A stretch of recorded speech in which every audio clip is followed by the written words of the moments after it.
Livro Diálogo com as Sombras, segundo capítulo, Os Juristas. Muitas vezes nos encontramos com esses trabalhadores das sombras tão compenetrados de suas tarefas como quaisquer outros. São terríveis juristas do espaço. Estes também, diz o artigo já citado em Reformador, de fevereiro de 1975, autoritários e seguros de si, exoneram-se facilmente de qualquer culpa, porque, segundo informam ao doutrinador, cingem-se aos autos do processo.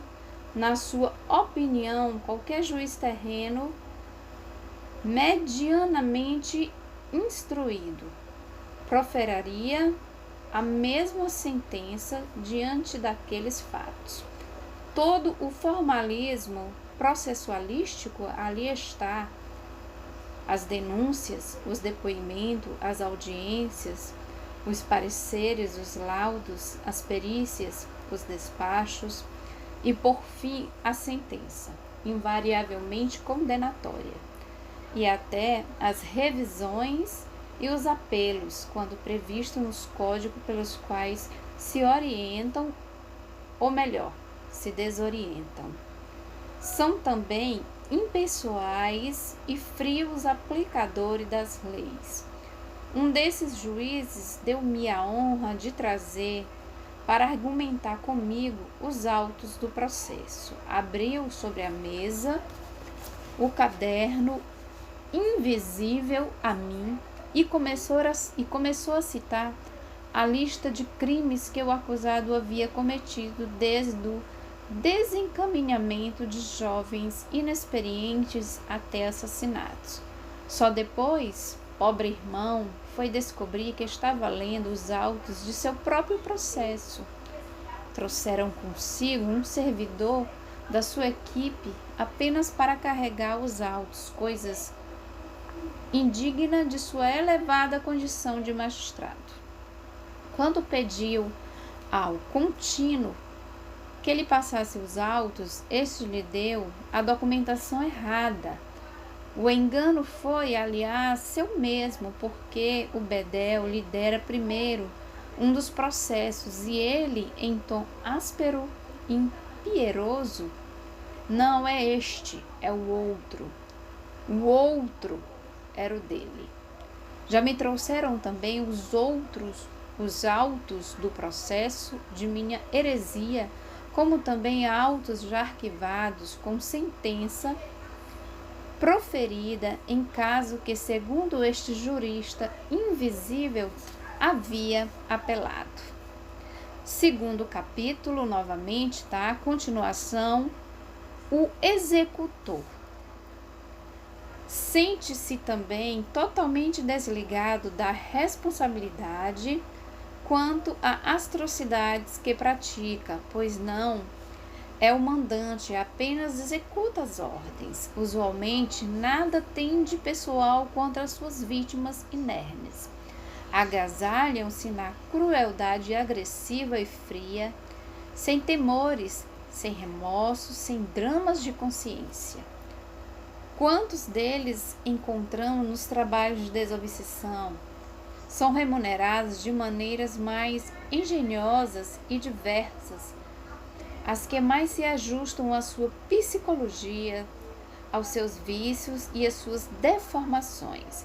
Já vimos o exemplo do sacristão que era pago com suculentas refeições e vinhos deliciosos, aos que são compensados com prazeres mais vis.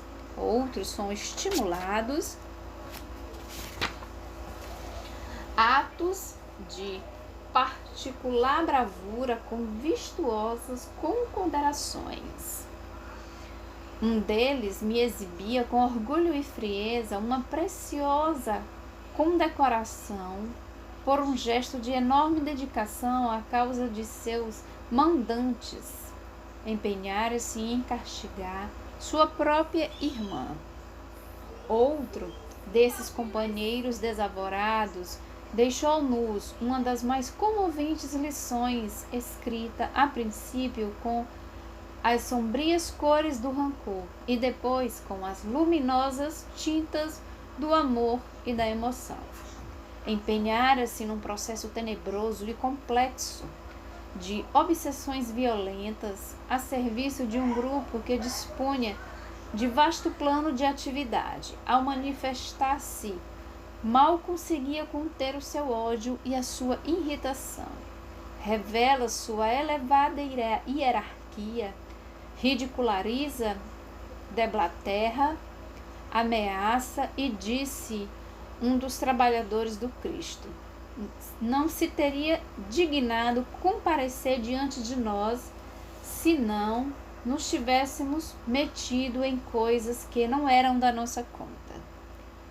Conhece-me de longa data, sempre fui um herético impenitente, metido a reformista. Seus soldados estão lá fora à sua espera. Quando sustentados por luminosos trabalhadores espirituais, começamos a conseguir dele alguma reação positiva, parece entrar em pânico e não consegue ocultar certo temor. Ele, que sempre foi destemido homem de ação. Ao cabo de algum tempo de diálogo, nas várias vezes em que compareceu ao grupo, ofereceu-me para ajudá-lo em alguma coisa de que necessite. Perguntou-lhe se não tem alguém a quem possamos servir. É justamente isso que ele não entende. Descobrirá que mesmo sem o saber, estávamos já servindo com todo o nosso afeto e dedicação a um espírito muito querido, ao seu coração, em que a antiga encarnação fora seu filho e que nunca mais esquecera. Não podia compreender como estávamos ajudando o menino a troco de nada, sem exigir coisa alguma, enquanto ele tudo fazia para perseguir-nos. Aquilo era demais para sua compreensão. Havia mais, porém. Descobrira que os mais terríveis obsessores de seu filho eram precisamente os companheiros da sua própria organização. E, no entanto, treinara soldado para nos dar combate sem tréguas, a nós que tanto nos esforçávamos para ajudar o filho. Era, de fato, incompreensível. Passada algumas semanas, obteve permissão para transmitir-nos uma mensagem de gratidão, de amor, de arrependimento. Consideramo-la uma das coisas mais lindas e mais emocionantes que tivemos ao longo de muitos anos de prática mediúnica. Quando me lembro disso, ainda me parece ouvir sua voz pausada, embargada, sofrida, a chorar o tempo perdido à ausência do filho amado, que não lhe era possível nem visitar, mas que deixava aos nossos cuidados. Estava de partida para uma nova encarnação, que se prenunciava de muitas dores e renúncias, como ele precisava para o reajuste. Sustentava-no a esperança de um reencontro alhures no tempo e no espaço. Um dia. Assim são eles, pobres irmãos desorientados. Não nos impressionemos com a sua violência e agressividade. Trazem dores milenares e, a despeito de si mesmo, preservou-se em seus corações a pequenina chama do amor. Basta um sopro de compreensão e o afeto para que ela se reacenda.